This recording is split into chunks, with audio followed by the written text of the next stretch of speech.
Welcome to Ern's World.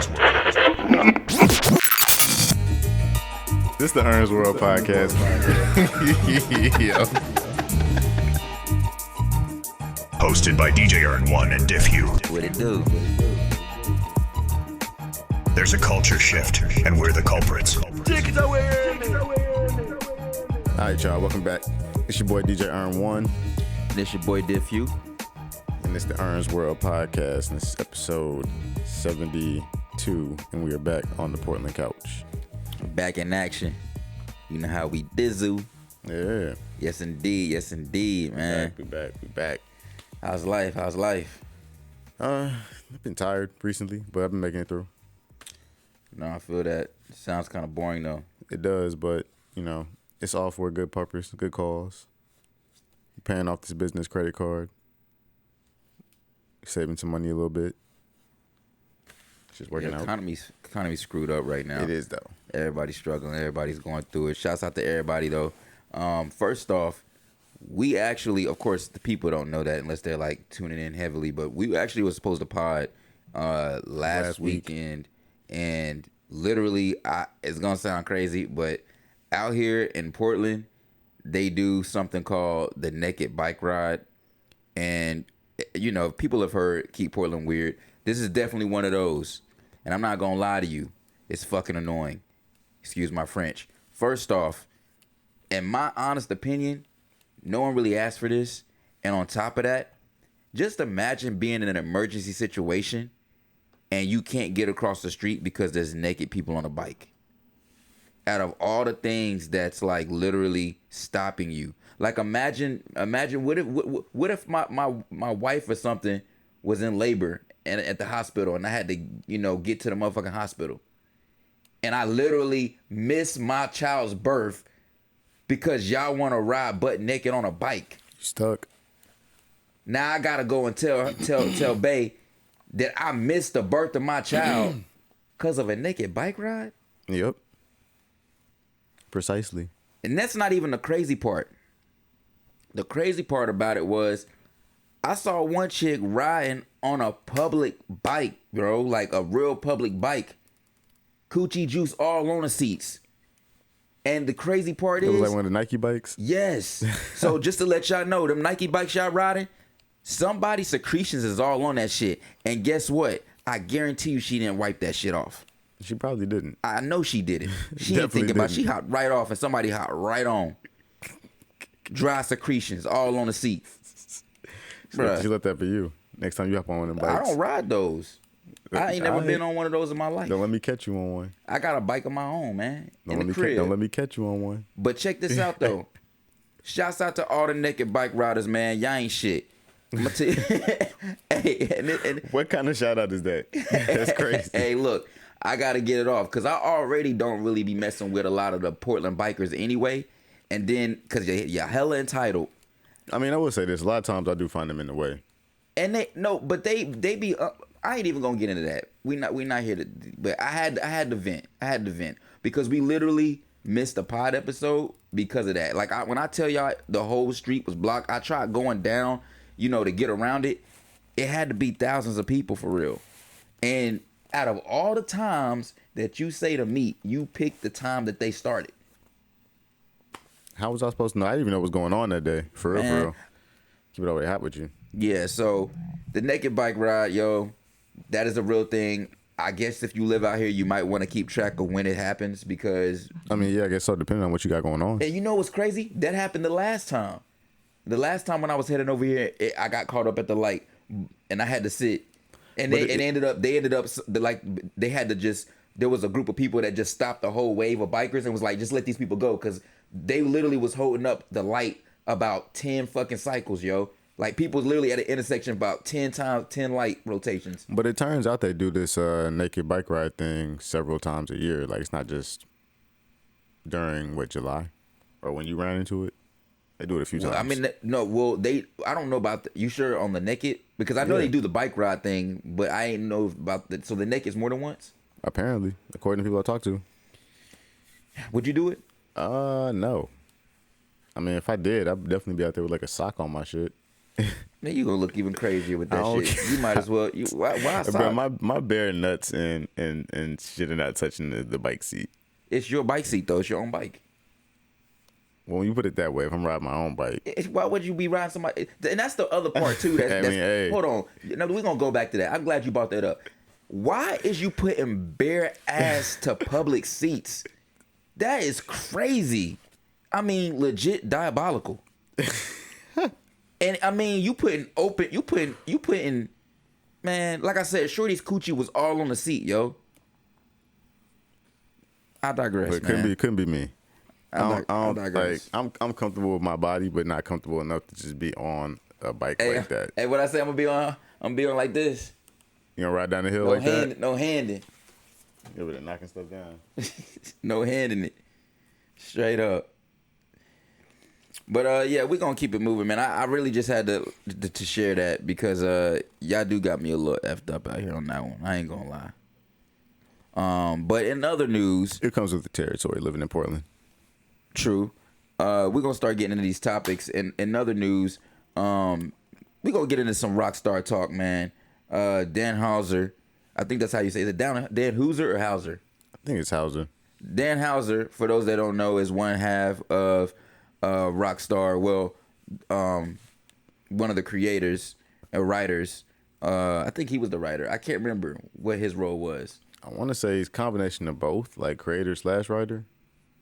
I'm not sure if they did both, but either way, your boy, man. If those that don't know who this is, he pretty much is the brains behind Rockstar and a lot of the GTA games. And he spoke out and had some comments on our grievances with the physical copies and physical media being taken away from us. He basically said that he don't really care too much, but he's basically like, if the people want it, we should have it type shit. But he also said that there's conveniences to having digital because you can update it. And I'm not gonna argue that, but at the same time, it's like, let us just still have the physical and you update it with the physical. Like we just gotta have an internet access to update. Right. Like That's how it's always been. I personally I don't know the ins and outs of like the technicals, you know what I'm saying, of this shit, but I would have to assume it's a lot more to it than just what we saying surface level, because if it's an update and you updated something, we don't see what goes on, we're the consumers and we really don't know how crazy it is or what it is. But at the end of the day, the physical media thing, I hope that like these companies, of course they probably don't care regardless, but I hope they're really listening. And I don't know if you heard, but they talking about a Sony strike or some shit like that. Like people talking about basically not playing online or some shit like that with Bro, it's always something with Sony. Yeah, but you started out as a Sony kid, so you can't really. I did, but I'm just saying, though, it was the last 15 years, they always got some bullshit going on over there. Like I remember in 2014 ish when PS Live went down, whatever the PS Live shit is, they got. They getting rid of PlayStation Network, PlayStation Game, PlayStation Live, whatever the fuck. They getting rid of games. People are not happy about them getting rid of games that they paid for already. That are just disappearing. Has that happened to you at all? Yeah. On Microsoft too? Definitely, yeah. Something I paid for. I changed my subscription, but I got it on a discount while having a certain level of subscription. Changed my subscription and it disappeared from my catalog of games. I was like, what the heck? It's like, I paid for this. Yeah, that's crazy. I didn't pay full price for it, but I still paid for it. It don't matter. That's crazy. Like, where is the game? I mean, I feel like people like him. It happened to me with I know exactly which game it happened with me on. It was the definitive Grand Theft Auto? Yeah. That's crazy. So you don't have that no more? You had to rebuy it? Yeah, I had to buy it again. I feel like people like him will say things to basically say what we want to hear in a sense without saying what we want to hear. And what I mean by that is he's not going to say too much to cause more uproar than there already is, but he's going to say enough to, I guess make us feel a little better. You know what I mean? Because he didn't really say anything that fixed the situation, but hearing him saying it at least lets me know that like he's listening, and if he's listening, then I know that these companies are listening, and they know that the people aren't feeling this shit. But he said himself that he don't care for it like that. I mean, I feel like most 9 times out of 10, they're not dumb, and they have the people in place to help guide them. It's really just whether or not the people at the top are actually going to listen to these people that they put in place to help guide them. Because I'm pretty sure the people at the top have been told plenty of times, like, yo, people want a physical. People want a physical. They're, always trying to cut costs, increase profits. True. That's kind of a way for them to cut costs and increase profits. All right, we don't got to create a physical disc. We can just give y'all a code. Put it in a box. They'll be happy. And it's funny because I've been running into this saying as of recently off of some videos and stuff I've been watching on YouTube, where it's like people have been saying, like they'll own nothing and be happy. Nah. You know what's crazy? I'm gonna give y'all a raw perspective, and it's really an epiphany because I really just realized it in real time. I started out as a PlayStation kid. That was the first console I ever had in my life, was a Sony PlayStation. I ended up getting Xbox only because all my friends had it and I couldn't play. I wanted to play online with my friends. That's why I switched. Which means that for like 20-something years, I did not have a PlayStation. For 21 years, I stopped being a consumer of Sony products. I'm bringing this up because from a perspective of somebody who has not consumed or partaken in a particular brand for over 20 years, I'm going into it with little excitement. And that shouldn't be like that. I should be excited to get back into my roots and what I started out with. But with all this politics and stuff going on, and all this just hoopla with GTA, and I'm gonna get into GTA in a minute too on that. It just doesn't feel good as a consumer in this particular situation, because I literally just want to get back to enjoying video games, and I'm literally like haven't bought a PlayStation in years, and with all this going on, you got the RAM situation, just a lot of shit. It just makes the experience really, really stressful. Lackluster. I don't know. Actually, I'm not gonna say stressful because I'm not stressed. That's the wrong word. I'm not stressed about it. But it just makes it. It's not exciting. Basically, I'm not excited, and I should be excited. I'm more just like I'll be here when I get everything. You know what I mean? Like it is what it is. And as far as the GTA thing goes, I guess I'm kind of leaning into that because for those that don't know, I basically decided that I wasn't going to buy another video game console until the next GTA release. I made a vow and I stood on that. From the release of GTA 5, I said that I'm never getting another console until the next GTA. So I literally kept my word this whole entire time. And so I think that's another reason why it's kind of like significant to me, because for somebody that has literally made a vow and to now be getting back into this, and this is what I got to deal with. On top of that, Rockstar, man, the only reason why I'm cutting y'all slack is because y'all ain't never let us down for real. And we all know that. We know that y'all never let us down. That's kind of the reason why y'all can kind of throw us around the way y'all been throwing us around. And no, we don't appreciate it. I'm going to speak for everybody. I feel a little duped. You know what I mean? Like, back to the excitement part. I should feel excited about GTA coming out. I feel like everybody's kind of like, this is weird. Like, can we just get the game? This is starting to feel a little, it's almost like it's too good to be true. It's just feel like there's like a lot going on. It's like, it's almost giving me less confidence. I'm supposed to feel good about this and knowing that this shit gonna hit. I've never in my life been in a situation where I'm like, damn, this could possibly maybe be the one that is weak. I'm not saying it's gonna be, but I ain't never had that thought. So is the lack of excitement for you the reason why you feel duped? The lack of excitement for what part? The aspects of the console or the aspect of the GTA game? The game. Not necessarily the console. The console's ancillary from the game. It's not like, of course I'm excited for the GTA game, but with the way they've been marketing it, I think it's a mess. I think it's a shit show. I feel like it's a shit show. And maybe I'm tripping. Maybe I'm tripping. I need another perspective, but I feel like it's a shit show. I feel like it's a little disorganized. Man, I could be wrong.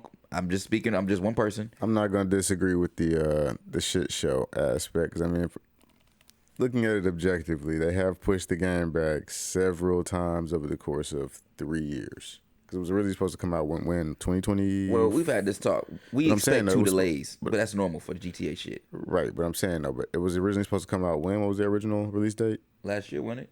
No. I'm talking about like the original release date. Wasn't it like 2024? Man, I can't even remember. I feel like it was like November 2024. I can't even remember. Then it got pushed back to 2025, and then it was like it's not coming out until like 2026. I mean, the delays, like I don't be tripping about. It's just how everything's moving, the whole approach, even with the whole physical copy thing. I mean, again, back to I have to bring this up because it's important. You're talking about somebody who's a devoted fan of a franchise, and I literally made a vow to not buy another console because of your game. I literally told myself I'm not going to miss out on the collector's edition of this one because I missed out on the last one. And you guys couldn't even have the decency to at least let everybody know that, hey, we're not going to release that. Or at least say something like, because I spent $100 low key on that shit and I could have just waited for real. I really didn't have to spend that 100. I low key was like, man, y'all got me. I mean, I spent it because I knew I was going to. I spent it too, but I'm like, I'm playing the game regardless when it comes out, so. But I spent it. Might as well just go ahead and have it ready on the console. Just go ahead and have it preloaded. I spent it of urgency because I thought that there was going to be a physical that came with it. I didn't know that it was just straight digital. And I only bought with urgency because I was wanting a collector's edition. But when it released the day of, I'm like, fuck it. Like, I'm going to go ahead and get it. But I really wanted a physical copy. But I went ahead and got it. I got it too. But I mean, it's just like, again, it's like, I'll be here when I get it, man. I'll be here. I'm here. But I do want to say this. I don't know nobody that's done no crazy shit like I did. What you do? Hold out for almost 15 plus years. Oh, I was like, well, what you mean? Has it been like 15 something years on a new console?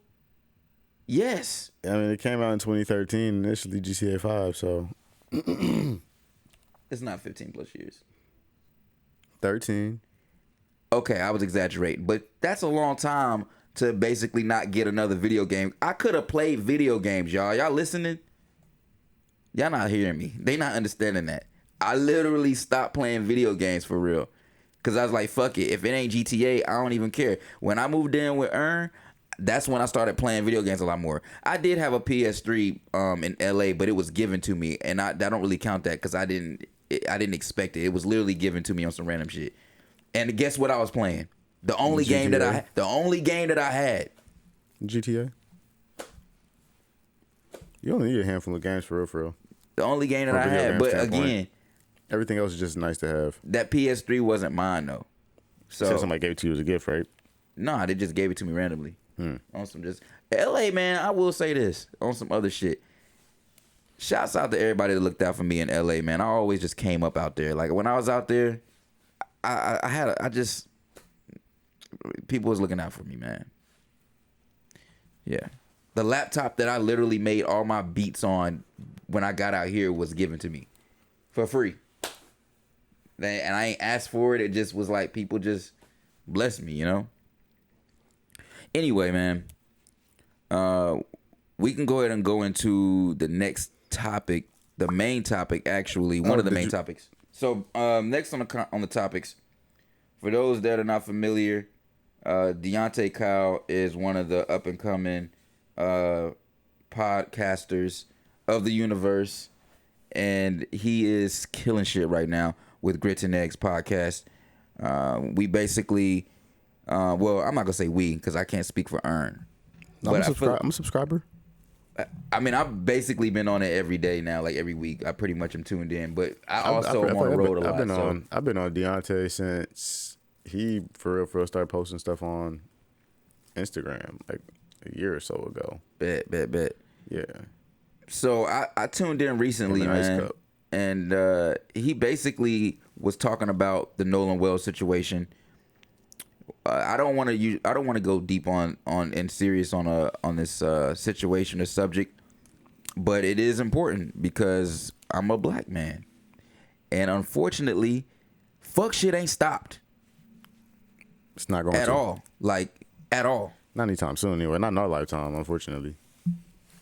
The older I get, I realize that as I reflect on just my life, I realize where we are and how far we've came, me and you personally, and how we're fortunate, me and you, because it's like shit could have been a lot different for us.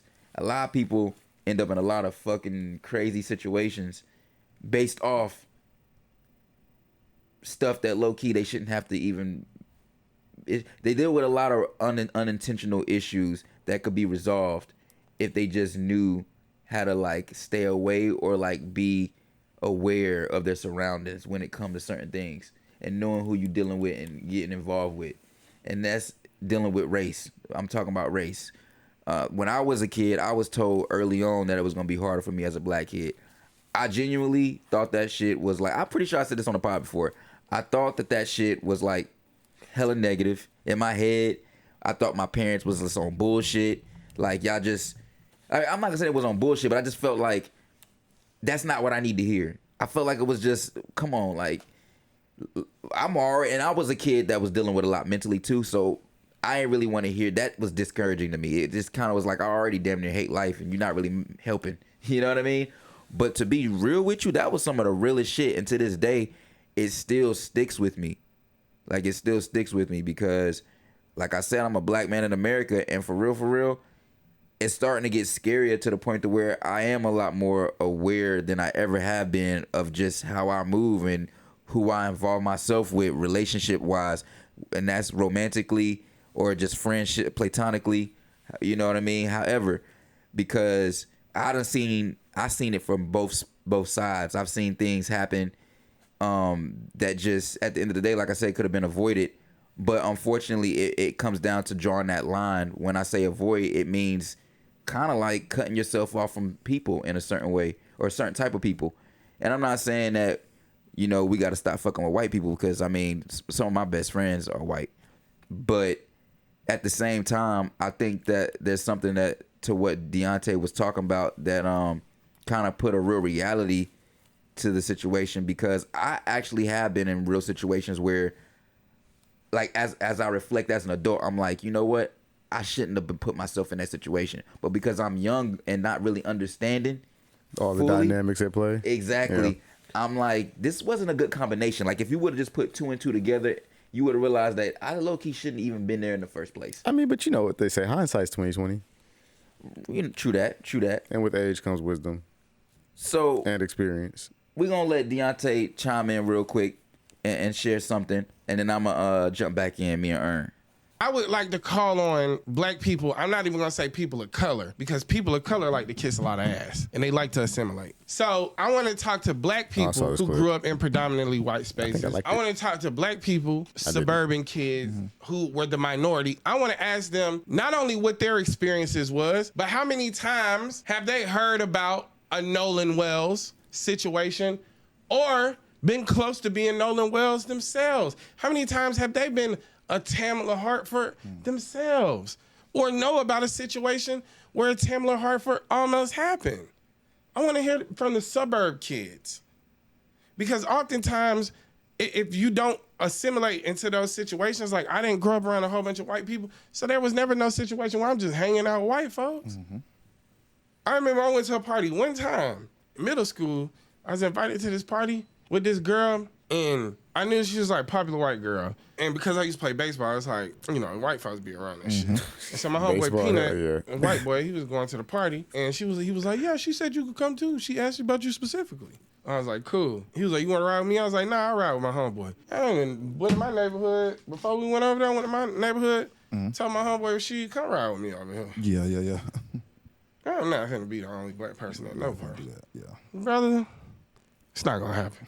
And then we walked over there, and it was like, oh, who was this? It's like damn, low key, like they was expecting me to be by myself. We was there for like 30. Vibes was off. And a group of white boys over there trying to size us and shit. I could just tell, like, but then the weird shit is like the parents be there. It's not like a black party. Yeah, I get what They you be said. there. I get what you said. They Yeah. do. They just there dancing, shaking ass, and the parents just right there. Right there. Yeah. I said, yeah. Right over there. And first and last experience. Yeah, man. You know what I'm saying? But I want to hear from suburban kids. I think this is the time to give them the floor. Because I want to know what goes into the psyche of somebody who puts themselves in a situation that even them, you have to know on some level is dangerous. That's true. You have to know it. Listen, bruh, I'm going to tell you where I don't want to be. I don't want to be somewhere where it's 15 white boys and they drunk. Ooh. Somebody finna get hurt. Somebody going through a ping pong An table. act of crime is about to occur. For sure.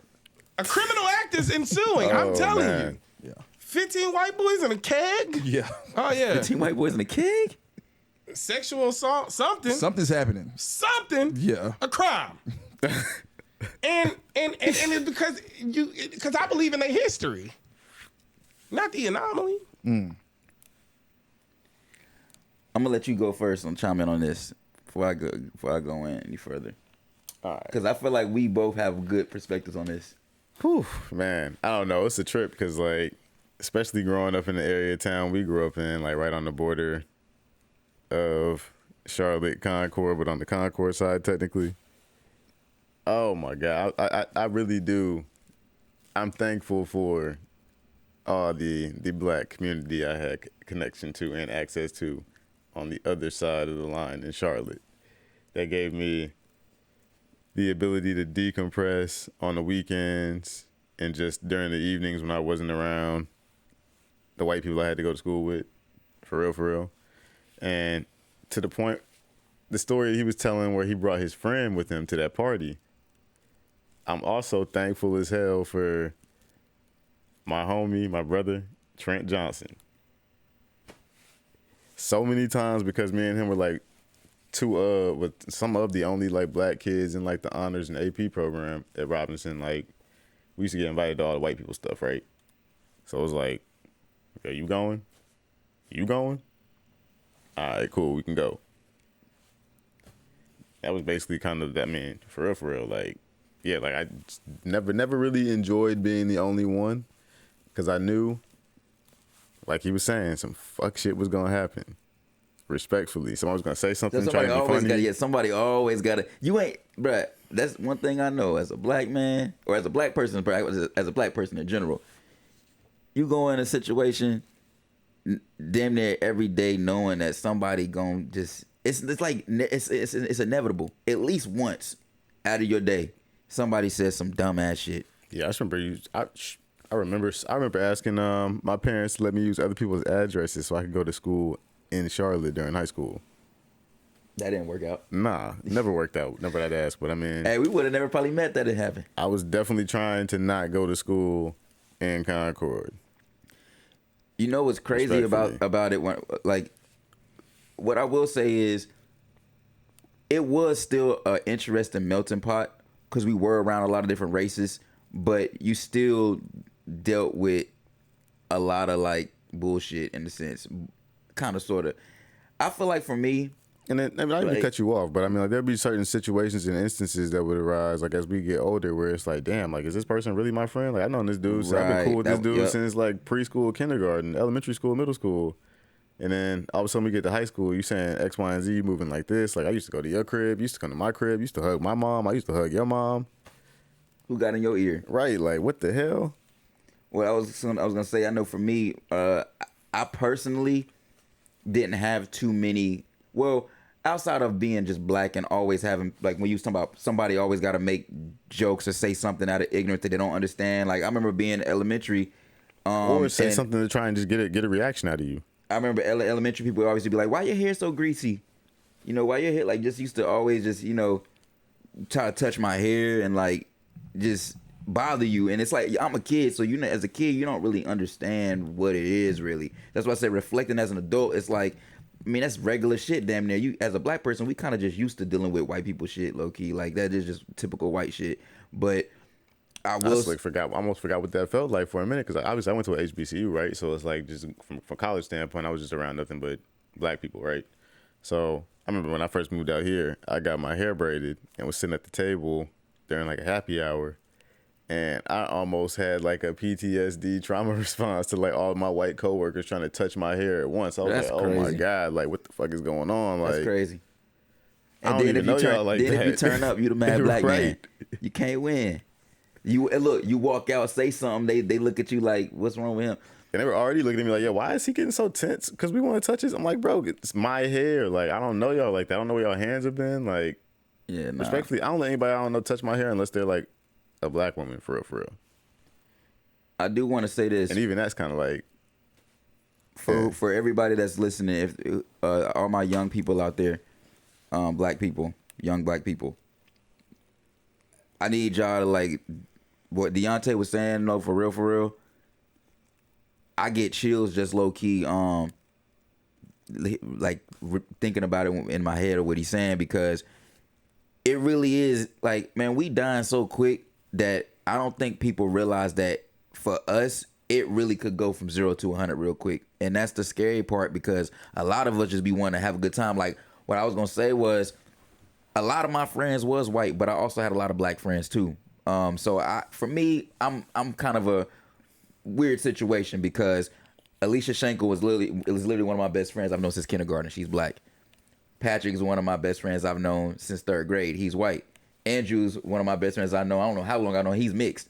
And then, I have a few other, people in the circle, but for the most part, it's kind of a mixed crowd in my circle. But at the same time, I still was around white people a lot. I still spent nights at white people's house, and I might have been the only black dude. And best believe I had people say fuck shit to me. You know what I'm saying? And as a kid, you don't really know how to necessarily handle that, but so many ways. Now, words is one thing, but the situation is the fact that you are the only black person. And I think that's like the part that as I get older, I start to realize like my parents was never tripping. I almost like, even though I hate how my parents were so strict and didn't want me to do a lot of shit, honestly, I feel like it's even worse now. So I'm like, you know what? I can't even fault y'all for how y'all low key was strict on me. oh, definitely not. I get it now. I definitely get it 100% now that I'm older. But it's just like back then it was definitely frustrating. I will say what I wanted to touch on was one of my situations. But that was one of the things that used to frustrate me when I got older. It was like, yo, like, why do we live amongst and around all these people if this is going to be the situation, the scenario? I mean, you can't control it all. I know you can't, but it's just like, but some you can. I'm like, let me it's just finish frustrating my, though, because it's like you don't want me hanging around with certain individuals from this community, but they live in my neighborhood and they're friends with my adjacent friends. They're adjacent friends essentially, or adjacent acquaintances rather. I got people I'm friends with in the neighborhood. How many friends you had in from Mount Pleasant? From Mount Pleasant? Yeah, none. So, well, one of my actual black friends was, shout out to Kiari, lived in Mount Pleasant. But anyway, I didn't know a single black person. I didn't know a single person in Mount Pleasant. When I lived in in Stanley County with my grandmother, Mount Pleasant obviously is right next to it. It's Richfield. So I would go to Mount Pleasant. I actually met a friend. I met a dude at when I used to work at a grocery store. I met a dude, cool dude actually. He was actually cool as fuck, but he was from Mount Pleasant. Long story short, it's a white dude. We was kicking it. He was a writer, so we was like kicking on some creative shit. We got cool or whatever. Long story short, I went with him to hang out with some people that I did not know in Mount Pleasant. Looking back on this shit is, I'm smiling, but the shit not funny. I'm gonna be honest with you. Let you hanging from a tree, boy. This shit is legit traumatizing, y'all. What I'm about to tell y'all, it really legit is traumatizing to this day.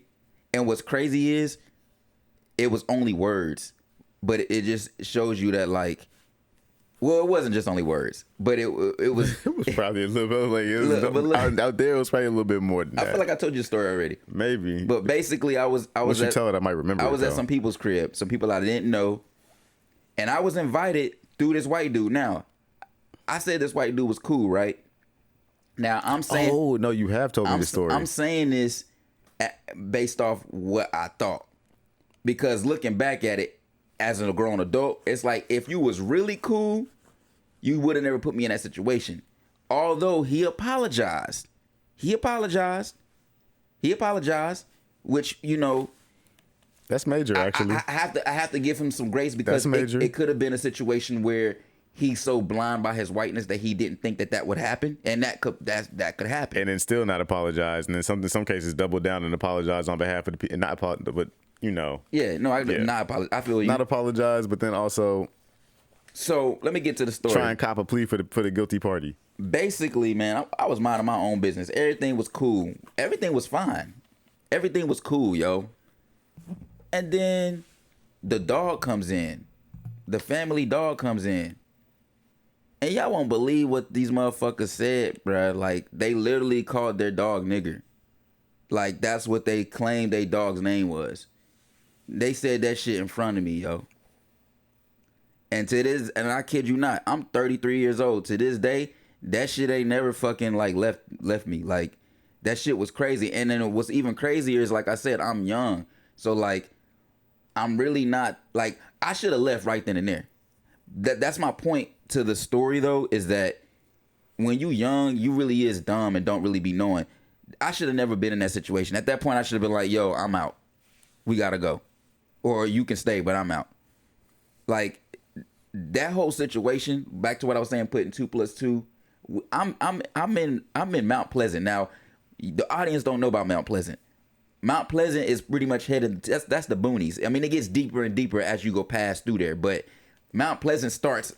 That's the start of the boonies. Yeah, it's the country. Long story short, whenever we play Mount Pleasant in sports, they were like notorious. The white boys over there were notorious for saying racial shit and racist shit while we were playing against them. Like, it's just, I mean, this tobacco chewing and camo rocking is what it is. You know what I'm saying? And we couldn't avoid them because they always had like major track meets and stuff like that in the conference over at their school. Because they had one of the bigger football stadiums. So it was like, you always got to go to Mount Pleasant for cross country. I was going to go out there for track. Man. In middle school, we going out there for basketball and for football. And track. I bring all this up to say that everybody that, like, youngins out there, black people, y'all got to, like, really, like, be careful out there. Because it really is that serious. Anything could have happened to me. Luckily, it was just stupid people, but I was by myself. I had a car, though, but still, I mean, I was still like, and I mean, it's still my city, so I know motherfuckers, but we in the country still. Like, but even still, to your point, though, like, there are certain situations back in the day, I remember where I'm like, yo, like, I didn't drive over here. So, like, I'm waiting on one of y'all to, like, take me back to the crib. And I know my parents are not coming to get me. Facts. So. And not to mention. Can y'all please get me out of here? A lot of these people in Mount Pleasant, they live on dirt roads for real, and that's no joke. No, like the majority of the people to the point live where, on like, dirt if we were to roads. call the police out there, it would probably take them upwards of like 45 minutes to an hour to probably get there. I wouldn't say that. Downtown Concord is really not far from going into Mount Pleasant. But in terms of just like urgency and stuff like that, right there for real. But in terms of, I feel like, sense of urgency, I feel like out there, now when you go, they're less likely to like respond quickly going out that way. True. Than they are if you were in like Harrisburg, downtown Concord. I don't want to draw this out, but I want to share another story. And the only reason why I want to share this story is because I want people to see another perspective of why this shit is dangerous. So that happened to me personally. And that was just one of those things where it's like, well, I know what that's like. That wasn't fun. I honestly never thought that words could like even affect me that way. That it didn't really like it hurt me, but it didn't hurt me as a like I'm hurt. It's more like the audacity and just the like you really like that's what you know what I mean?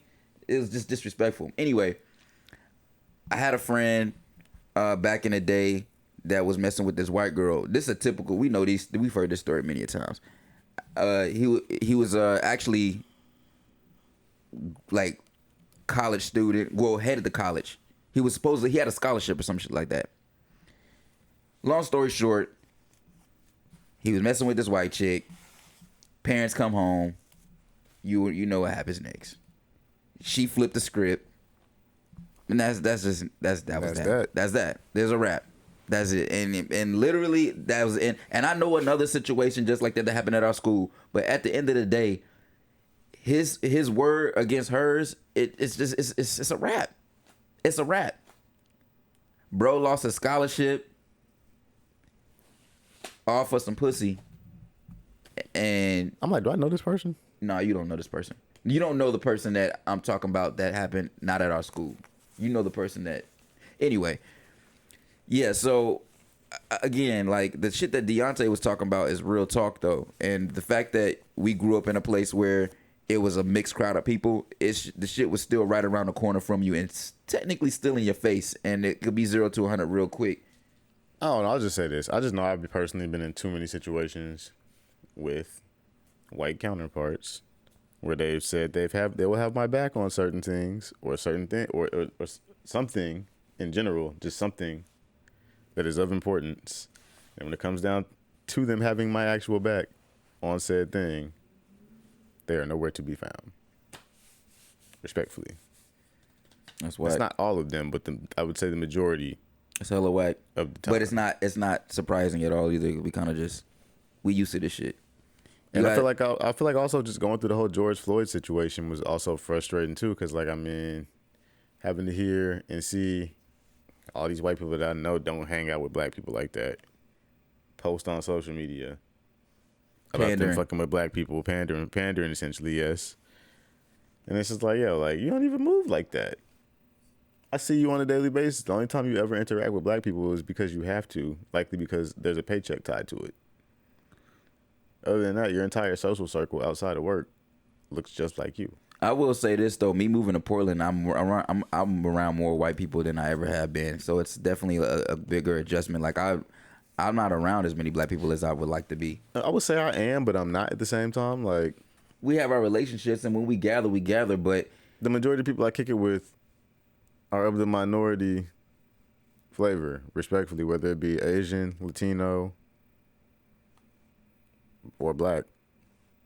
I mean, my personal... And the white people I know out here are the minorities within their friend group. My personal circle out here is for the most part a mixed crowd. But when I'm still in spaces... Oh, yeah. The spaces are not black. The spaces are usually white, and I'm usually like... I usually can feel it and sense it and see it. Yeah, it's like... It just be like... It'd be so simple as like... I can't even have a conversation with these people because it's just not even gonna work. It's like I hate to say it, but sometimes it's like, what's the point? It becomes a real disconnect naturally because it's just like we won't relate. I mean, it's really just more so. It's like, are you even willing to listen? Are you receptive to the words that are coming out of my mouth tied to my personal experience and the people around me who have had similar experiences? Like, there's a reason why we're all saying the same thing. True. If you can't get past that base level, then what the fuck is there to talk about, respectfully? Like, and as far as this Nolan Wells case, you can't understand that my experience may be slightly different than yours, just based on how we present physically. It's kind of hard to have a conversation. Facts. Respectfully about anything. On this Nolan Wells case, I personally have tuned out of it mainly because I'm so drained as a black person that I personally can't take it for my mental well-being. I need to be able, because this shit is non-stop. I wanted to look the numbers up, but I'm scared to, and I really am just scared, but I wanted to look up the numbers. I just feel like it's been rising. I don't feel like it's stopped or slowed down at all. No, I mean, it's definitely gotten worse since so-and-so's been in office. It's really, really, really bad. So it is a sense. They keep rolling back stuff. Like, for example, the Civil Rights Act, they essentially wiped that out. This goes, I don't know, and I don't want to get deep on, like I said, I really was not want to get deep on this pod, but sometimes real shit just needs to be talked about. There's Nolan Wells shit, for real, is disgusting, but the part that really saddens me the most about it, and I'm not saying it's like I want this to happen, but we just know it's Mississippi, and we know damn well they not trying to let them 3 white boys get locked up. That's 3 white boys. It's just. I mean, on top of that, it's 3 white boys, and they got the judge as one of the mom. Like the judge is a mom. One of the kids' dads is like a doctor, high profile doctor in the city. Then you have. It turns out one of the kids whose boat that they were allegedly on is a high-profile football player from the area that is a punter at, I think, University of Wyoming or something like that. Is this confirmed? Yeah. I'm just like, what the heck? Like, it's a lot going on. It's a mess. Interesting. His throat was removed. I don't know if you know about that. I mean, they typically, will take parts No. from an autopsy. No. His throat was removed, and they've been trying to get it back with his body. I know they haven't sent it out to the people who are doing the private, independent autopsy, but I'm just like, they typically will, like, take and isolate certain parts of the body just to, like, look at it. But it's like the fact that y'all never sent it, it's kind of crazy. The whole thing, and I want justice, but we've seen this so many times that it's just very like I don't want to say that I'm expecting it, but it's like it's 3 white boys, man. It's more than that. I'm saying though, but the main 3, I think it's main 3. It's 3 main white boys. Well, there's just 3 that we saw in a picture. Either way it goes, but there was a whole group of it was like 8 or 9. The point I'm trying to make is that number. Once it's more than one white person, man, and they young white boys, just in general, though, they not like letting that shit happen. They not letting that shit fly. The variables at play don't even make sense. It's like, okay, one, he's a teenager. He left his phone. Like, I don't know any kids that don't have their phone attached to their hip, basically. What you mean he left his phone? They said he left his phone on the boat and told him he was going to ride back. They had his phone. I know. What I'm saying is, they said that he left his phone on the boat, but said he was going to find a ride back with somebody else. Well, it don't really matter what they said. I mean, it matters what they said, but I'm saying it like we know that they're full of shit. So it doesn't. We know that what they're saying is full of shit. So it doesn't matter what they say. Everything they say is full of shit. You know what I'm saying? But it's just the fact that another person is gone, and with the powers that be, plus the power that they have naturally. In Mississippi, it's just those variables is a bad combination, and it's gonna take nationwide shit for that case for real to really like get cracked. But yeah, man, as soon as I heard it was a black kid, only one in the group, boating situation, 4th of July, and a possible white girl was involved, I was like, oh, I already know what time it is. And the unfortunate part, this is just one person, y'all. We done had like 5, 6 of this month. Like, it's been crazy. So it's an unfortunate situation, but I guess to kind of segue out of this, I will say condolences to the Wells family. Condolences. And like I said, all my young black people out there, for real. Hope we figure out what happened to you sooner rather than later. I need y'all to really, really, really start thinking clearly about how you move and your surroundings for real, because right now for real, I ain't trying to sound serious or scary, but if I'm saying it, just know that this shit is real. It's dangerous out here for us, and we really are real targets, and these motherfuckers, we're like target practice to these people. So we really need to move vigilant and with a head on a swivel. And we just need to be like proactive about how to protect ourselves, how to protect our people, because a lot of this can be prevented by just having social awareness for real.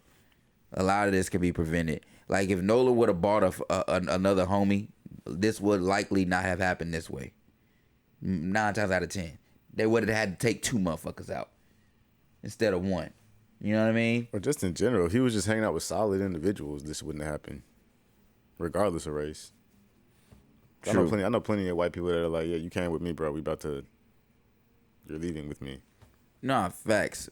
Luckily, I ain't been too many of those situations. And if not, tell me how you getting home. So I know you at least have a solid way of getting home. Right. You know what I mean? Right. Like, I don't know. We can go ahead and move into the next topic, man. I hate getting on serious shit. But yeah, the next topic, it's kind of lighten the mood a little bit. We're going to talk about something I saw on social, but we've kind of touched on this a while ago. But essentially, saw a post from Complex where I'm drawing a blank on dude's name, forgive me, but I know he's a designer for Vans. He's designed some of their most recent products that people have been like pretty hype about and happy with from a design standpoint. He was talking about the fact that we need to bring back gatekeeping. And I am all for that in 2026 going into 2027. and I have a clip, so I guess we can run the clip and then we can talk about it. And you said What'd I say? that we need to bring back gatekeeping. And you said it, I'm being spicy, but to add some context, you said not in an exclusionary way. What do we need to bring back with gatekeeping? What do you mean by that? Where's my camera? I'm a huge fan of gatekeeping. Not everything is for everybody. You're not for everybody. So why has everything got to be for everybody? You know what I'm saying? Like, you're special. So treat your references, treat your hobbies, treat your everything like it's not for everybody. And I do think that there is like something with just like keeping things to yourself that just makes things precious. And when everybody is on it, not that it loses its pristine. It does though. But it definitely does. Now I gotta find something else.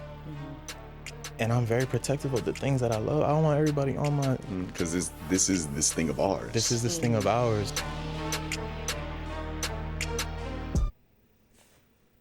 That's how it feels with DJing, but I feel like that wave's calmed down now. To a degree. But at the same time, though, I 100% agree with him on that. Especially having, I don't know, worked in brand marketing for a lot of brands where it's like, oh, how can we connect? It's like, okay, cool. Like, this is what y'all could do. But at the same time, it's like, damn, I feel like terrible sometimes even giving some of that information up. Because it's like, well, you this is shit that's for so, sure I mean, gonna, this is shit that's for sure gonna move the needle. But at the same time, like, fuck, I know if I tell y'all about this, it's not gonna manifest the way it should. Because it has to be inclusive for everybody for the most part. It's like getting a Ferrari, but not know how to drive that motherfucker. No cap. Shit, what do you think about that though? Well, we've had this conversation before. But I mean, like on some of the points that he was making. Gatekeeping, well, he was saying more for himself. And I don't, a lot of times I don't personally think about self, as crazy as that sounds. I'm usually about the preservation of the culture. And I said this on pods ago that gatekeeping can be done in a healthy way. I actually am not really into the personal self gatekeeping. I think that's when it's bullshit, because when you start gatekeeping for self, then you start moving egotistical and you start being on some fuckboy shit. Most people who start gatekeeping on some self shit, they low key be kind of like cutting the blessings for the culture in a sense. So I don't really. It's a thin line with the self. But when you are a person who cares for the culture and there's a certain space for the culture, that needs to be gatekept and preserved. Like how you was talking about, where it's like dealing with these corporate companies, there's certain gems and sauce that you know that the culture knows that they don't need to know. They ain't gonna do nothing but exploit it for funds anyway, and they're not even gonna do it to the exploit it and water it down. You know what I'm saying? So I do feel like that type of shit should be preserved and gatekept. That information should be within the realm of the community and not corporate. But when you talking about self, I give you an example of self. Self is you not wanting to share any information to anybody to help the next person. That's gatekeeping too.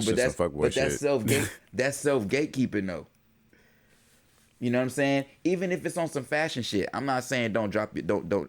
I'm not saying give out your gems, but I do believe in like, bruh, we be in my opinion, and this is my true opinion, I believe all of us, even the realest of the realest, started out with something that was given to them.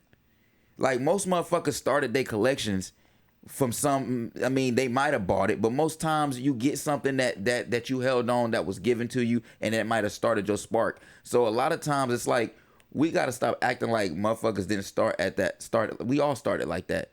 At one point, you had an interest for something, and then it grew into something special, and then it became part of your life. But sometimes you just end up getting something that somebody gave you. They put you on to something, and that was the thing that got you to where you are now. And we forget that. Like, I'm always appreciative of the things people give me, because I wouldn't be a collector if it wasn't for my dad. My dad did that. And so people do give you things, and like, you know, it'll be a dope ass gem that was for you. Like he just said, it's not for everybody, but they understood that I see something in you. Yeah, I was about to say, to piggyback off what you was about to say, I was gonna say, it's really, for me, it was really more so people saw that I was like genuinely interested in the things that I was interested in. So they were like, okay, let me share this bit of information with this dude. So like gatekeep, like I feel like I can tell he's genuinely interested in this. I feel like yeah, you're right. I feel like self gatekeeping is definitely not the great. Like another example, I just got you a fire ass movie poster, and like I could have easily been like, man, fuck that. Yeah, like I'm keeping it for myself. Keeping it for myself, but there's enough to go around. I had, and I'm like, I know the homie appreciates this shit. I'm gonna pass it to the homie. I'm not just gonna gatekeep this to myself. When I had the when you got the Michael Jordan cutout, I'm like, bro, like I know you might want this. Like, yes, that's a materialistic object, but it's still at the end of the day, it's no different than having the spot where you know all the dope vintage gear is, or you know where all the I get my fire fucking hats from this joint. I get my fire. Let me put you on, bro. Like, there's nothing wrong with that, but you just can't water it down. Yeah, I had to learn my lesson with that sometimes with certain people though, because I was like, yo, all right. I told this one, and this, for example, it's like if you tell one individual about something, the next thing you know, start seeing more of it. Yeah, it's like, what the hell? It's like I know for a fact. I know exactly who I know. I know the only person I told about this. The only way y'all would have known is if he told y'all or she told y'all. I feel like for materialistic shit, it's like kind of petty, but at the same time, I understand. But as far as, like I said, the culture, I stand on it. I get it from a fashion standpoint, though, because it's like, I don't mind giving, gems out to certain people. Social media fucked a lot of shit up. It did. But I will say this. There's certain times where it's like, if I understand you were on a certain wavelength, I don't have an issue telling you what certain things are. Because 9 times out of 10, you probably have a deep enough bag or deep enough collection for me not have to worry about seeing the same shit, the shit I just told you about on you at the same time I'm wearing it. Right. And it was funny because I remember we would, like, not to use this as, really doesn't really have anything to do with gatekeeping, but prime example would be when in college, me and my friend group would have a lot of the same sneakers, right? So it's like, if we were all meeting up at somebody's house, if everybody was meeting up at your crib, but one of the homies ended up pulling up in a pair of shoes that you wanted to wear that night, you at your crib already, bro. Pick something else. Like, and it's like, all right, cool. That's the rules of the friend group. That's what we gonna abide by. Facts. You pulled up to my crib and you already wearing it, but I was intending on wearing it. I'm gonna just wear something else. I'm gonna let you have the moment. Facts. I want to wear these, man. Nah, man. You can have it. You can have it. You can have it. So yeah, that's it. Gatekeeping is needed. Ain't nothing wrong with gatekeeping. I respect it. I actually totally respect it when it's done the right way. I've seen it done to where it could bite you in the ass, even though it's understood that I'm standing on business. Even though it's biting me in the ass, I respect it. I know people that literally, we won't say no names, but we've talked about it off air. There's certain things we want to get into or things we want to do in certain spaces, and certain people won't even let their own friends in. But they got a solid curation, and you gotta respect it. You gotta respect it. I'm not even mad at it because I know that once they get infiltrated with some bullshit, it ruins the whole thing. So it's like, and if that's your baby, that's your baby. So I get it. I ain't even mad at it. So that's our stance on gatekeeping. We're gonna go ahead and head to the next topic. Gatekeep tastefully. Right about now, though, for real, we gonna head into memory lane, man. We gonna take it back. I want to go through a few things. This whole next thing is gonna be a whole set on memory lane. First off, I sent you some shit on Instagram. I want you to peep. I'm gonna go ahead and send it. You. Yes, indeed. First off, this is one of those ones where it's like I'm reminded of it. I totally forget, and then I'm reminded, and I'm reminded how bad this shit was. The D-band, man. You want to go ahead and pull it up? Yes, pull up the D-band, please. For the people that don't, this shit is crazy. I get the boosters boosting. This shit is just with the camera on. You know what was bad about this? Pause the music. You know what was bad about this? There was no cool right way to look in this shit. Every single slide you can slide. Everybody looked a damn fool. Oh, it's a carousel. Joe Budden looked the absolute worst, but no one looked cool wearing this on their head. But Joe Budden, go to the slide, to Joe Budden. That shit is hilarious. I'm like, bro. I just don't understand what. I don't either. It was probably one of the worst ideas. Lord. This picture is hilarious. That picture is crazy. Every time. Crazy. When I meet Joe Budden, I'm definitely going to ask him about this. I have to know. I'm going to ask him about this. Because I just remember seeing it in the magazines back in the catalogs back in the day. Either he was paid to wear this or he was feeling that day. This one is crazy though. Boy. It's just wild looking. Like, it's just not a good look. It's just not cool. It really was one of those things that aged so badly. There's a lot of these designs I did not see. I really only saw the one that had the line in the middle. Bro, look at the rally cap.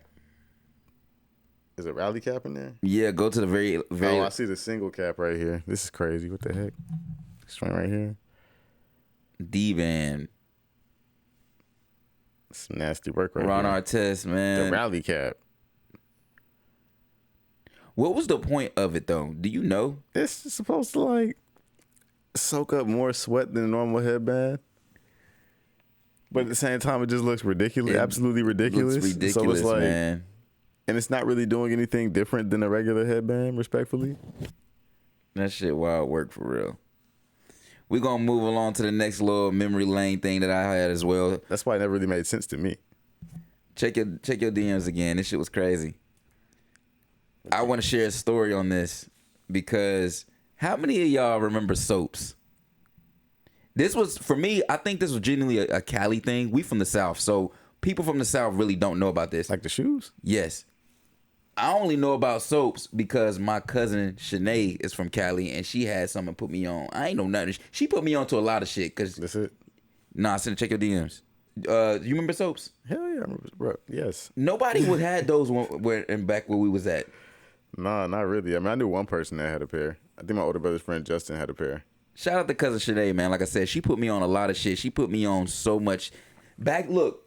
It was some skater shit. Hold on. For real. Before we get in this, because we were just talking about gatekeeping, I have to shout out my cousin because she put me on so much dope shit. I didn't know about the Boondocks until because. When did you find out about the Boondocks? Bro. She's the one that told me it used to be a newspaper comic. I used to have the comic books. I didn't know nothing about that shit. I was a kid. I don't remember. Yeah, I still got the comic book. Yeah, because my godfather, shout out to Uncle Mike, he's the one that told me about the Boondocks. She put me on Blender magazine, Complex magazine, Spin magazine. But it makes sense that he would know about the Boondocks pretty early on, though, because he used to live in D.C. and Aaron Magruder's from Maryland. That makes sense. So she just put me on a lot of shit. She was, she's from Cali and she was cool. She was just hip. So like, I remember she had a pair of soaps and I never understood it, but I understood it, if that makes sense, because I was a skateboarder. But I'm just like, what the fuck, and where is this from? I want to say they used to sell them in Sun and Ski Sports. They probably did. That makes sense. Back in the day. And my older brother used to always go into Sun and Ski Sports and go straight to the skate section. Yo, these shits Skating BMX. Soaps. We weren't about to talk about soaps, dude. In the late 90s, we were so much more innovative as an extreme sport culture. In the 90s, we prioritized fun, like putting base plates on tennis shoes so that you could jump down handrails. I remember at 8 years old thinking, I can put these on, ride my skateboard, and then also jump down a handrail like I'm wearing rollerblades? What is this? And then Heelys collabed, and it was like the perfect product. Wow, you got wheels and a base plate? That's really honestly where I feel like I, for real, first really remember seeing them. The Heelys soap collab. I feel like I saw him in I used to see him in the CCS magazines back in the day too, though. What, soaps? Yeah. Maybe, but I don't remember that. I don't remember that at all. It was technically a skate shoe. It was just, you could grind rails without a board. That shit was so cool to me. It's like some parkour shit. Parkour, grinding kind of, sort of, yeah. You know what I mean? Yeah. When you break it down that way. That was cool to me. Like, those type of things are always special of just going back in time and remembering a gym that you don't that you forgot about. Soaps is one of those things where it's like, I don't think we're ever going to get it back, and it doesn't seem like it would make sense in 2026. But a lot of shit that's appreciated from back then is starting to come back up all of a sudden, man. It's like everything comes back full circle for real, for real. It really does. we're gonna continue this memory lane situation. Ern got some shit he want to show us by DJ Qbert.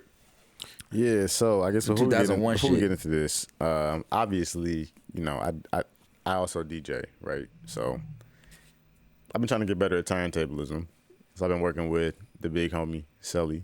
Shout out to Selly. He's been trying to get me right on the ones and twos. Getting the transformer right and shit. You feel me?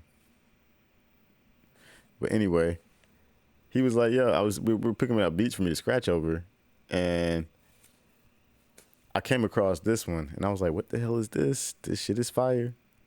And he was like, oh, this is from DJ Qbert's Wave Twisters. And he said to me like I was supposed to know what the fuck it was, right?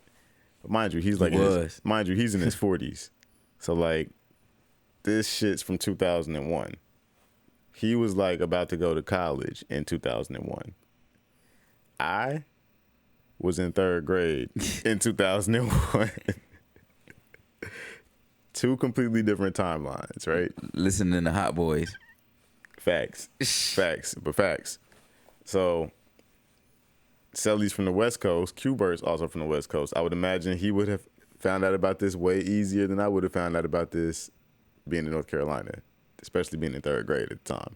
But anyway, he told me about it, and it's dope because it's like a little cartoon, animated, short film that incorporates hip-hop extremely heavily into it. But there's this one particular segment where DJ Qbert and I don't know, somebody else he's with. I can't remember who. I've only seen it once. But they're just cutting it up, and there's a bunch of animation going on. And it's cool. So I figured I'd show it to you because I feel like a lot of people don't know about it.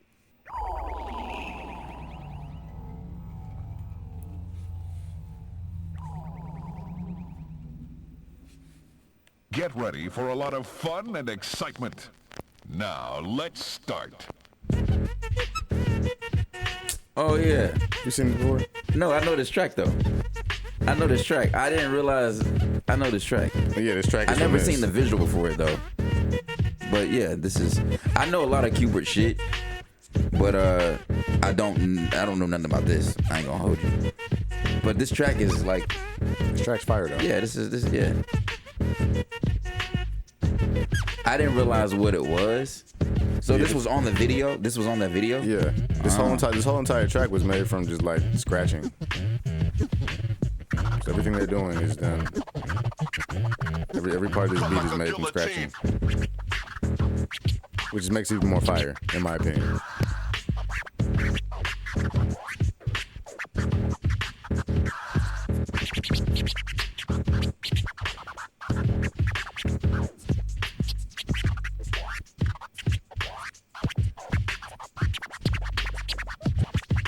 Get mixed up.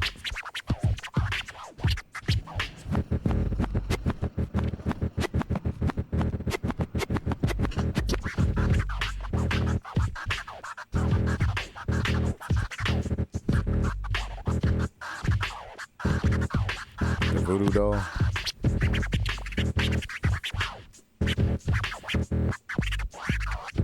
fuck with those shades.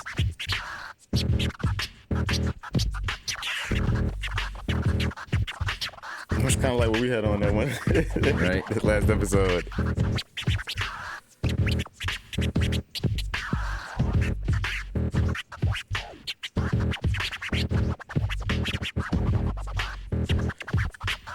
I wonder who made this visual.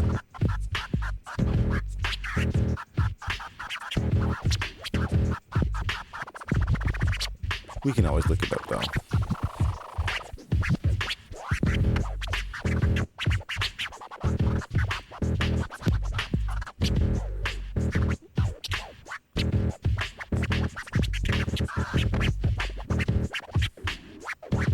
Sucker DJs.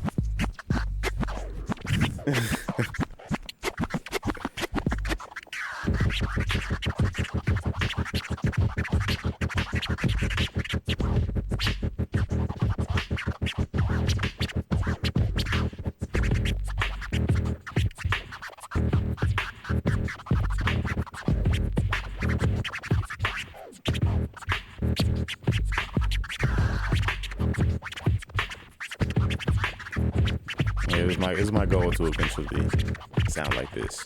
I was gonna say, man, how close are you to getting there? Shit. Is it hard? I wouldn't say it's like terribly hard. It's really muscle memory and shit. But also, they've been DJing for like 40 years. So it's gonna take me a while to sound like them. I'm not on enough vinyl, and I need to be, because it's like I need to be scratching on vinyl. I feel like completely different from scratching on a like digital. I mean, of course, the feel is the same, but at the same time, it's not. The movement's the same, but turntables, it's a different feel. Honestly, I feel like it's easier to do stuff on actual turntables than it is on controller. I was talking to Sully about this the other day. I was like, yeah, like, I mean, I feel like it's easier to do certain things on turntables than it is to do on controller. Which in general, certain things are easier to figure out with a turntable than it is on controller because the platter actually moves. Okay, that makes sense. So it's like, I don't know. Tough to explain, but that makes sense. If you're doing it, it makes sense. Because I feel like it's a flow thing. But also like if you can actually feel the resistance from the turntable versus I guess that's what I mean. I think that's what I mean by flow. It's like I think that's what I mean. What I mean by flow is like the feel. Like you have to get into a flow and a feel with the turntable because it's got weight to it. You know what I mean? I do. We're going to go ahead and hop into this jam sesh. Ain't what we got? Jam sesh? Well, there was one more thing I wanted to show. Kind of tied to DJing and hip-hop culture. So, also just looking at stuff to show y'all on the podcast, I was like, damn, there's got to be some type of b-boying that we can show. B-boying and dancing. And there used to be a whole circuit of like underground b-boy VHS tapes that used to kind of like float around. And me reading about this, I was like, oh, this is kind of cool. Because I was like, how the fuck did people know who to battle and who was who in their respective cities back in the day? CH Fresh 1990 was one of the most exciting events that was happening in the Europe hip-hop culture. Here's some parts of the night with the battle of Second to None against Battle Squad. So I used to really have somebody in there just with a camera posted up, recording the battles.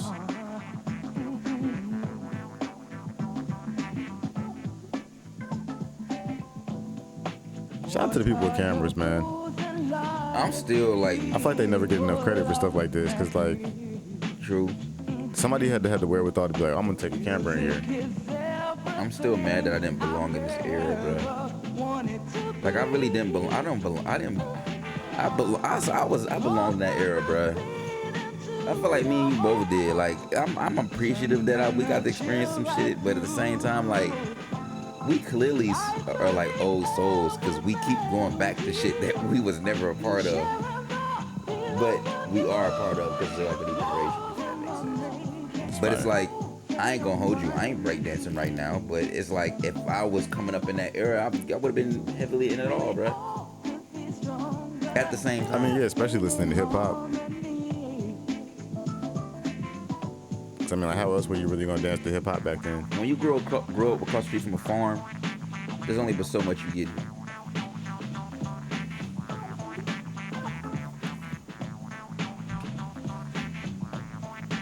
Some of y'all city kids don't know what y'all had, man.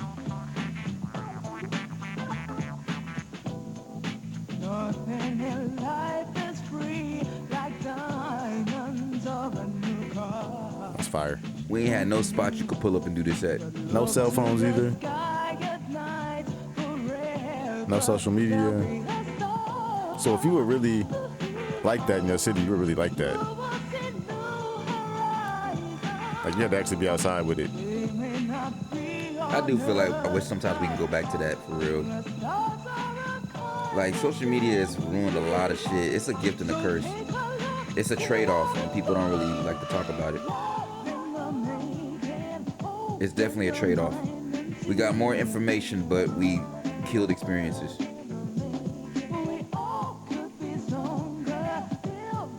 Honestly, that's part of the reason I didn't really want to work in digital marketing anymore, man. It was like void of experiences. And the whole reason I wanted to work in marketing was to help brands create experiences around products and ideas. You gotta get with the right companies. I do. How long is this? Like 7 minutes. I feel like we would watch like 3 minutes of it or so, just to get the gist of. I remember we watched a few breakdancing joints, because I remember one we was watching some chick, or a few chicks. Or no, it was a. He had them dope pants we was fucking with. I think it was a chick that was a part of a crew. And she was going harder than I think everybody else. I feel like I can't remember. I think it was more than one girl though. Oh no, it was just like some Red Bull like it was some Red shit. Bull shit. Yep. But yeah, I guess this is enough of this. Watch one more person. It's all yeah for work.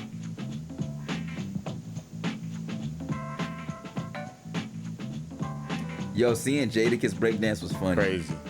Hilarious. He did this shit so slow, but he did. Cause I'm like, when I saw him do, I'm like, he moving a little too slow to be able to get that shit in rotation. But he got that shit though. I was like, oh, he got it off. He did get that shit off. It was clean too. I was like, yo, this is hip hop for sure. All right, but I guess we about to get into these music videos for tonight.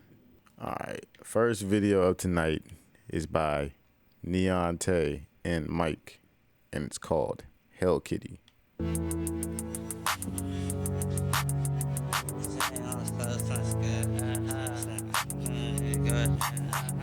You just hating, you could go to hell. This shit ain't on the floor, it's on the scale. I can teach you boy the road in the well. Ain't no ticket on the dope, it's in the mail. I know my bro don't trust us, so I don't as well. I just pay my rent, then some off well. I was like, where the beat at? Like Teddy, she be boozy and Chanel. Yeah, I need an Angie, fuck an agent, fuck a deal. Yeah, might buy some glizzy for my niggas in the field. I need that birdie, I ain't waiting on the deal. Say I'm not as friendly, I'm impatient for the mill. They misrespect me, You kind of going now. Yeah, they disrespect me, then we break the niggas will. Hey, I'm not ready, I can't take that shit for real. Yeah, that bread too petty, we can't take the boy for real. Right. Went to sweat, bro, so he good off just scales. Yeah, when catch a flight, the bus plate, they catch a cell. Yeah, they eat for free, or use the piece to pay the bill. Yeah, I'm off a drink, I told So you don't know what to expect. Yeah, I know my brother, know my speed, don't need a tug. Got my bro, some niggas say they feet, they need a help. But man, Mike got that lazy flow.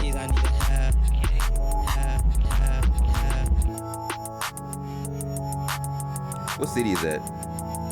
New York. For real? Yeah. You can tell, you know? I mean, I'm not gonna say like you don't know, but you know?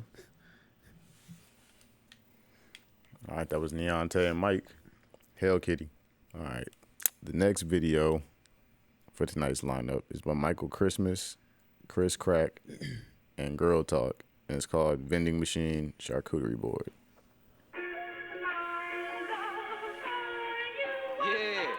JD on them wings, boy.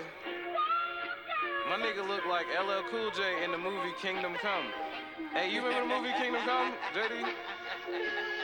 You look like LL Cool J in the movie Kingdom Come. You know what I'm saying?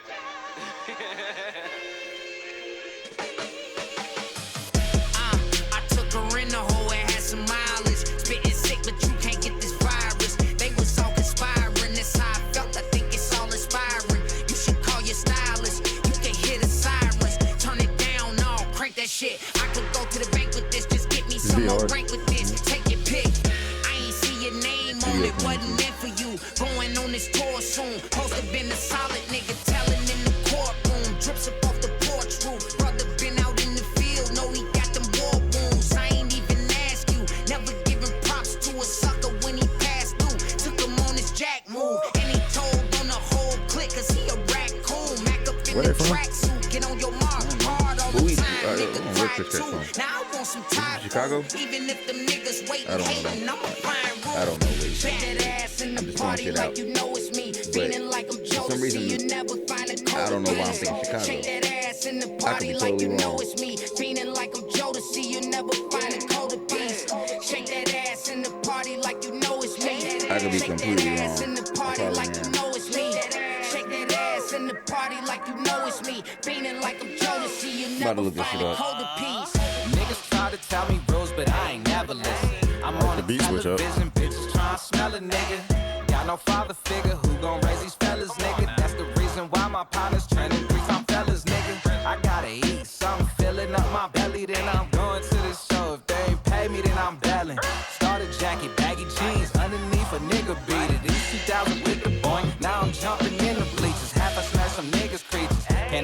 shit my niggas told. We don't chill with screeches. The politic and getting old, just kick some shit for real. No grip to steal, but it get ill, $400 bill. My petty bone, I never came back. This my charger, bitch. I charge a fee to spark the tree with all my dogs and shit. GT called the gang, nigga, so now we all in this.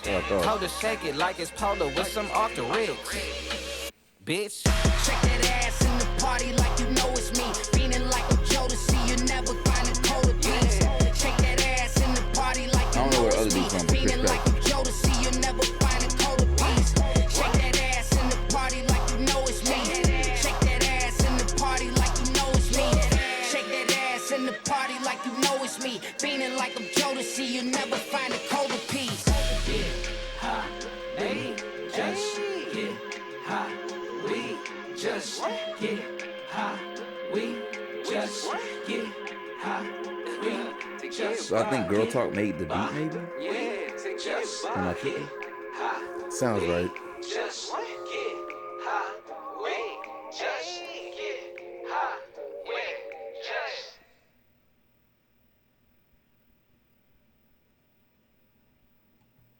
All right. Well, last and final video of tonight is by an artist named Carla. And the name of the song is called Hot. Next video, Carla, Hot.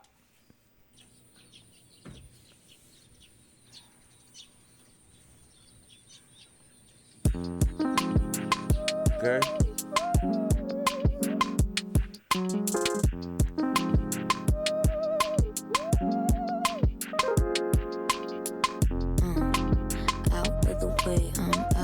Okay. Out of the way, I'll stay.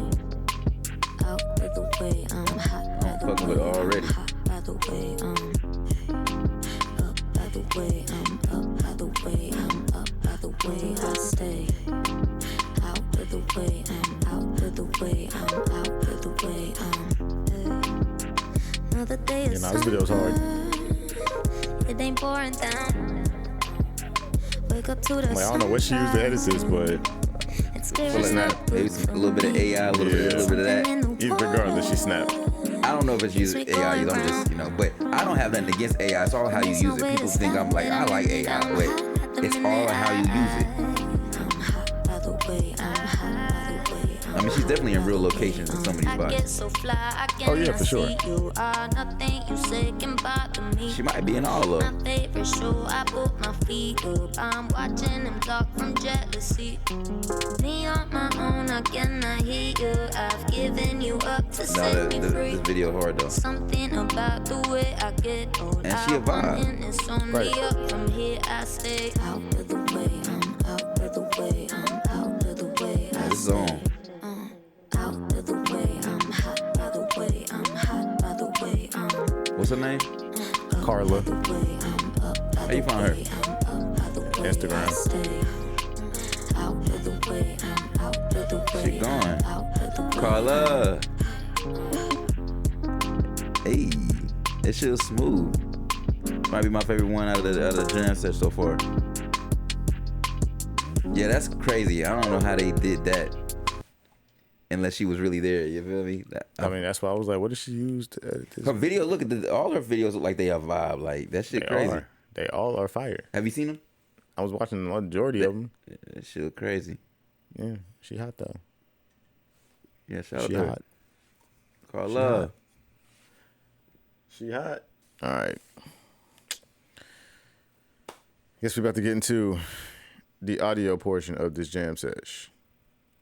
So, act like y'all know. Mm-hmm. Link is in the bio, available on Spotify and Apple Music. The first song, I found this artist on Instagram. I'm actually waiting for another song to come out by him. I'll actually show it to you after we finish this podcast. But you need to hurry up and drop that shit. But while I was waiting on that shit, I did scroll through and peruse through some of your other music that you offer for us to listen to. And one of the songs I picked was only because of the sample you used. And you're going to know the sample immediately when you hear it. But the name of this song is called Before We Get In Here, and it's by Phabo. Not D4L Phabo. Phabo.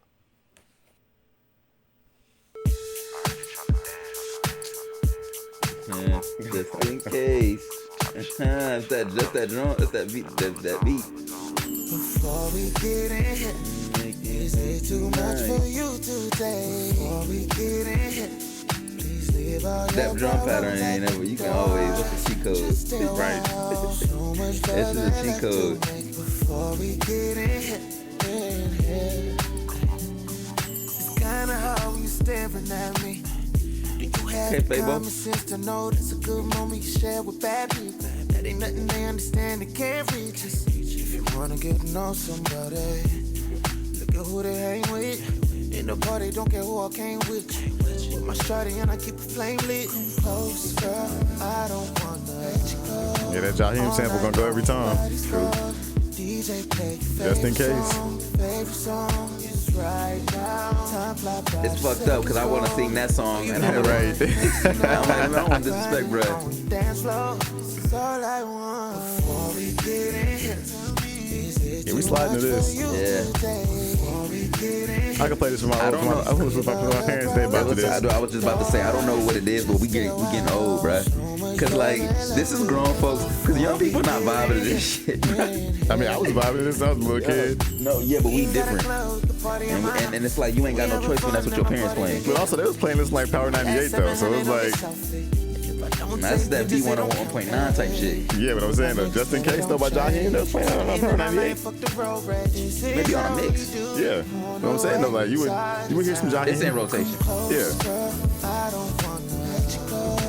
All night long, body's called. DJ play your favorite song. Favorite song is right now. Time fly by, the seconds go. I've heard this artist before, but I don't listen to him. But I've heard. I feel like he's been on some features. Some shit that I've heard. Is it too much for you today? Before we get in here, please leave all your problems at the door. Just stay a while. But yeah, we sliding to this. Before we get in here, before we get in here, is it too much for you today? Before we get in here, please leave all your problems at the door. Just stay a while. So much love and left to me. Before we get in here, make sure that it's safe when you come with me. My name is Phabo and I sing R&B. My name is Phabo and I sing R&B. Oh shit. My name is Phabo, I sing R&B. So serious.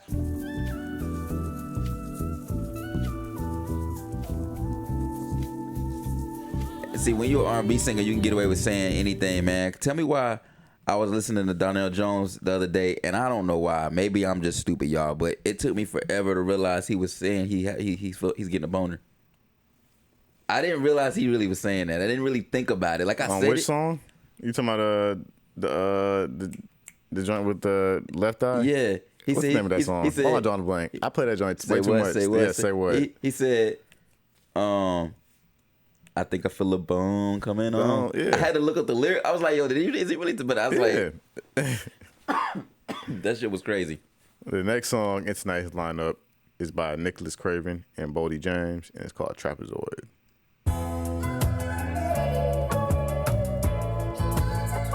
I don't know where my little Spotify widget is down here. 50-50. Damn.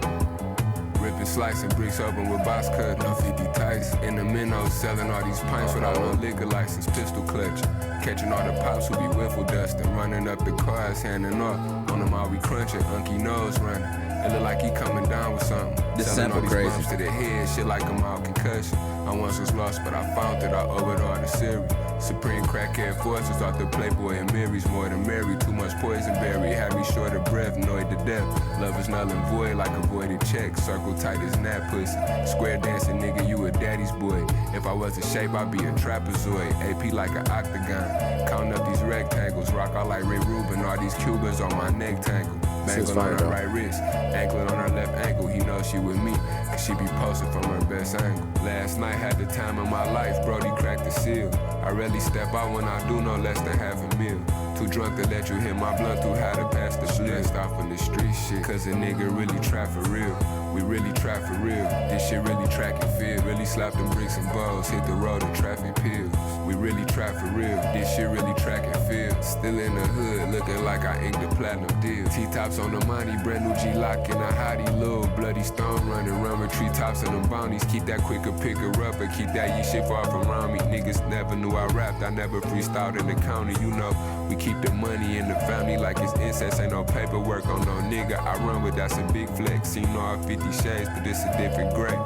I done shot so many niggas, I know my day coming any day. Seen it all, been through it all, what can I say?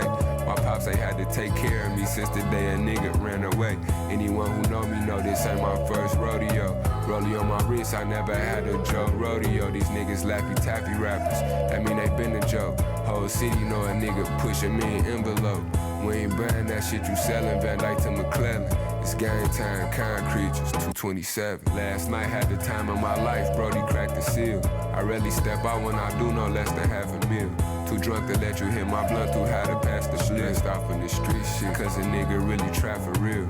We really try for real. This shit really track and field. Really slap them bricks and balls, hit the road and traffic pills. We really try for real. This shit really track and field. Still in the hood, looking like I inked the platinum deal. What else?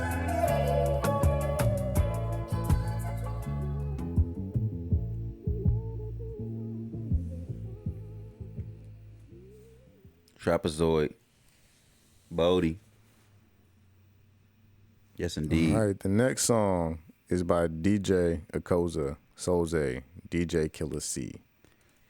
And there's one other artist whose name is cut off right now, but we're going to go ahead and play this track. It's called Dog You Out. Playa Misery is the last artist. Playa Misery.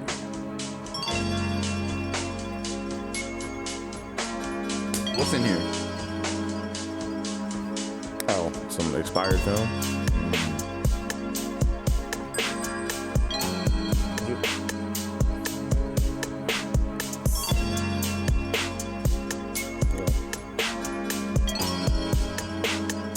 All black in the trenches. That's crazy. This joint only got 24 exposures.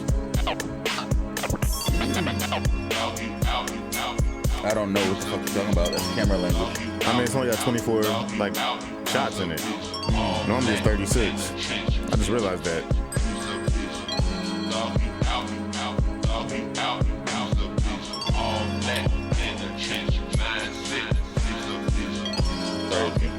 Cool looking can though. On my feet, I gotta stay 10 toes down on this planet Earth. Make the best of my worst. I get cash rapping about my earth. Country nigga from the dirt, been on the set of flame on mics. I've been down since I feel like it only feels like that because it's made out of metal. real ass nigga all my life. Killer man on your brain.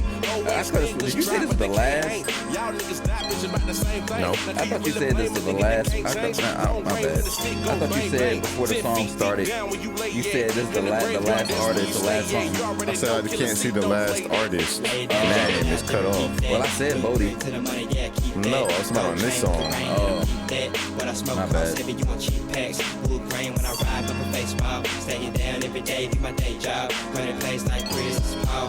Rolling lobs, all about my books like Richard Cobb. Stack big bills till I'm gone, that's all I know. Live by the code, I dog them out. You can smell me coming soon as they step through the door. Killer, see your clothes are rolling. More junks of the killer smoke. Boom, shot, got the game grip tight by the throat.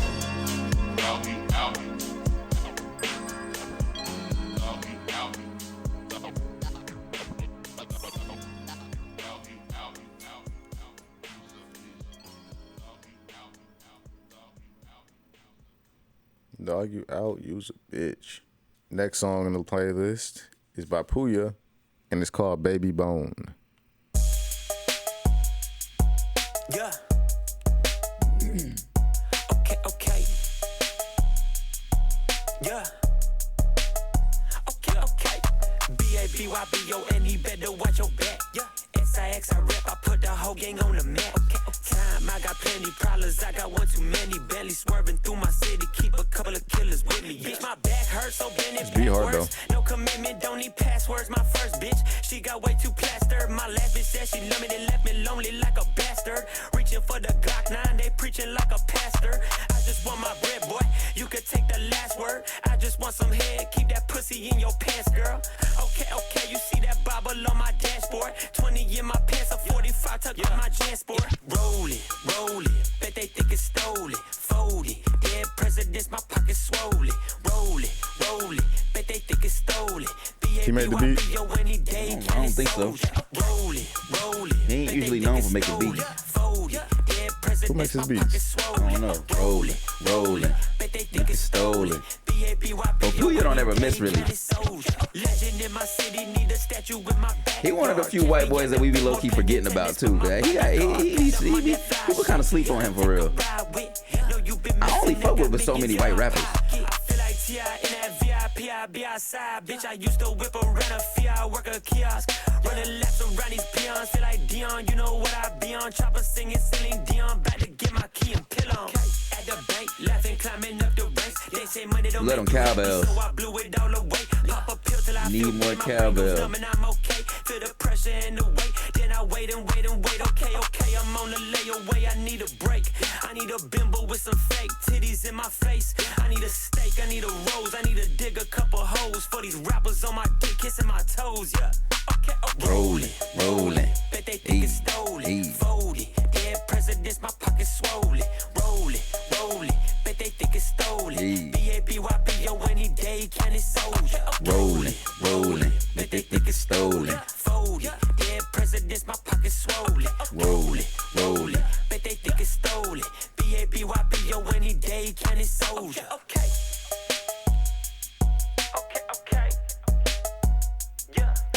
Okay. I was kind of hoping he'd be quiet so I could loop this. There you go. And shit. There you go. There go your loop right there. There you go. Right. There you go, loop. Ain't no fade either. There you go. He did you right. All right. Next song in the lineup is by DJ Spanish Fly and CaptC. It's called You Cain't Hide. Check. Fake nigga, they out to get you, boy. You can run, man, but you can't hide. Snake nigga, they out to get you, boy. You can run, man, but you can't hide. Fake nigga, they out to get you, boy. You can run, man, but you can't hide. Snake nigga, they out to get you, boy. You can run, man, but you can't hide. Fake ass nigga trying to do his dirt. What year is this from? This new. I was like, it sounds like, don't sound like old DJ Spanish Fly. This new shit. Then every he just dropped this shit not long ago. See, that's the kind of shit that happen when you're wrong. And that's the type of shit that gets your ass a gone. Staring down the barrel of this chrome tone. Pop to your head, now you left alone.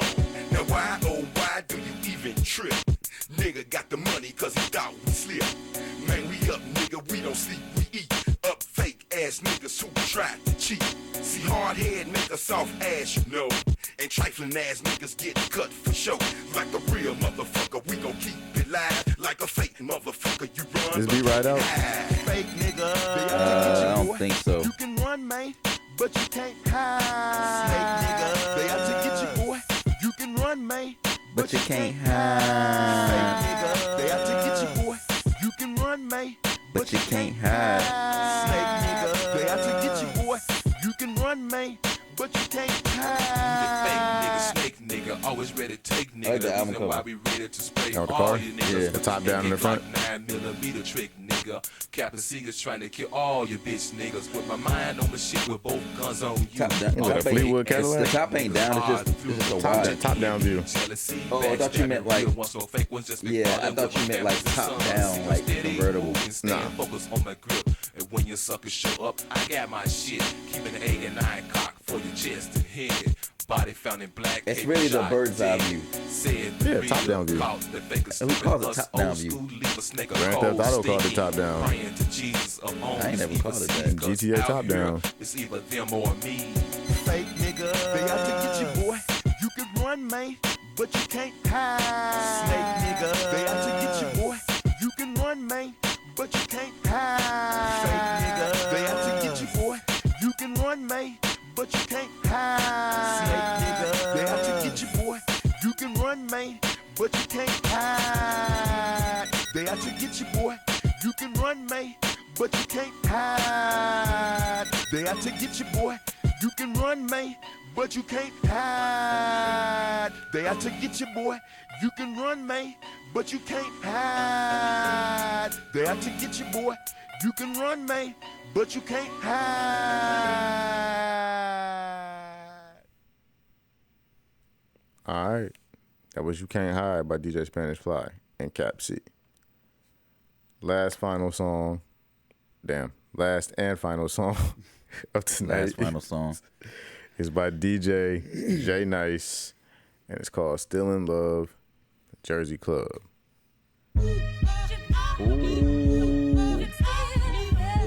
I've been seeing some of the dancers go into this on social media. I'm like, what is this?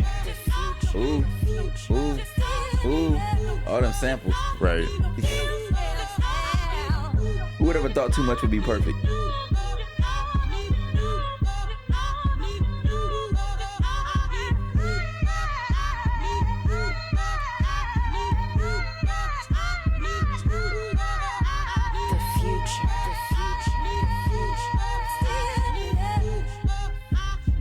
Yeah, we sliding into this too.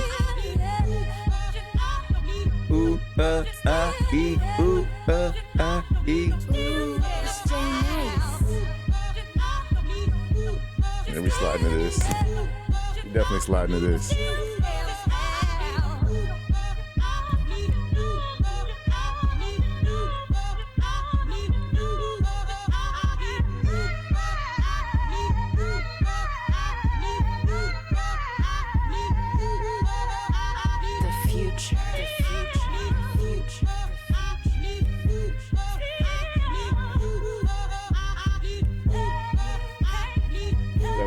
Sample?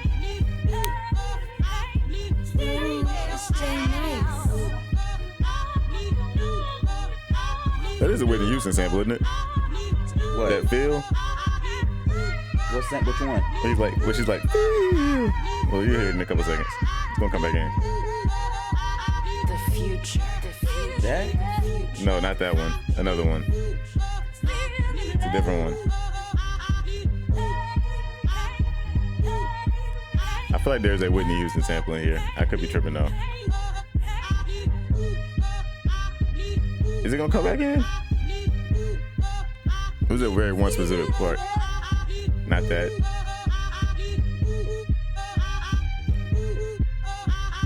Ooh, it's J Nice.